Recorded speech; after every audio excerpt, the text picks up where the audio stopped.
अस्सलाम वालेकुम व्यूवर्स, उम्मीद है आप लोग खैरियत से होंगे। आज हम ज़ुल्करनैन के बारे में पढ़ेंगे। सवाल करने वाले कौन है? रिवायत से ज़ाहिर होता है कि वो कुरैश मक्का थे जिनको यहूदियों ने रसूलुल्लाह सल्लल्लाहु अलैहि वसल्लम की नबूवत और हकानियत का इम्तिहान करने के लिए 3 सवाल बतलाए थे। नंबर 1 रूह के मुतालिक, नंबर 2 असहाब काफ के मुतालिक और नंबर 3 ज़ुल्करनैन के बारे में। असहाब काफ के बारे में हमारी वीडियो इस चैनल पर मौजूद है, वो आप मुलाहिजा करें। अभी जो है ज़ुल्करनैन कौन थे और इनको क्या हालात पेश आए, किस ज़माने से किस मुल्क में थे, इसको ज़ुल्करनैन कहने की वजह क्या थी। ज़ुल्करनैन कौन थे? तो ज़ुल्करनैन का नाम ज़ुल्करनैन क्यों हुआ, इसकी वजह में बेशुमार अक़वाल और सख्त इख्तिलाफ़ात है। बाज़ ने कहा है कि इनकी 2 ज़ुल्फ़ें थी इसलिए ज़ुल्करनैन कहलाए।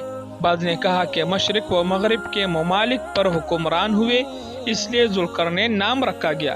किसी ने यह भी कहा कि इनके सर पर कुछ ऐसे निशानात थे जैसे सींग के होते हैं।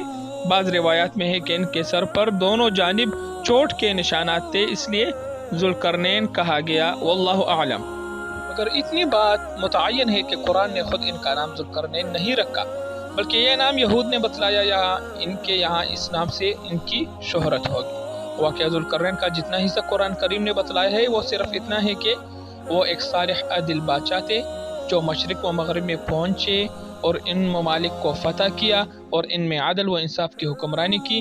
अल्लाह ताला की तरफ से इनको हर तरह के सामान अपने मकासद पूरा करने के लिए अता कर दिए गए थे। उन्होंने फुतूहात करते हुए 3 अतराफ़ में सफ़र किए, मग़रिब अक्सा तक, मशरिक़ अक्सा तक, फिर जानिब शुमाल में कोहिस्तानी सिलसिले तक।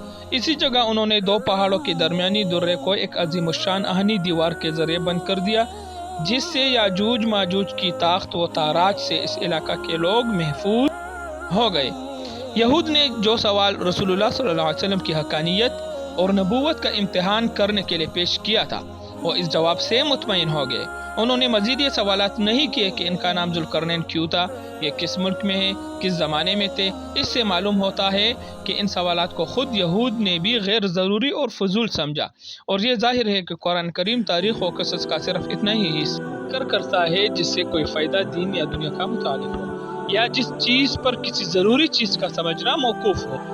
इसीलिए ना कुरान करीम ने इन चीज़ों को बतलाया, ना किसी सही हदीस में इसकी ये तफसीलात बयान की गई, और ना कुरान मजीद की किसी आयत का समझना इन चीज़ों के इल्म पर मौकूफ़ है।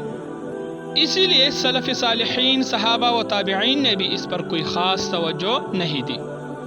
बाज़ रिवायात में है कि पूरी दुनिया पर सल्तनत व हुकूमत करने वाले 4 बादशाह हुए हैं, 2 मोमिन और 2 काफिर। मोमिन बादशाह हज़रत सुलेमान अलैहिस्सलाम और ज़ुल्करनैन है, और काफिर नमरूद और बख्ती नसर है।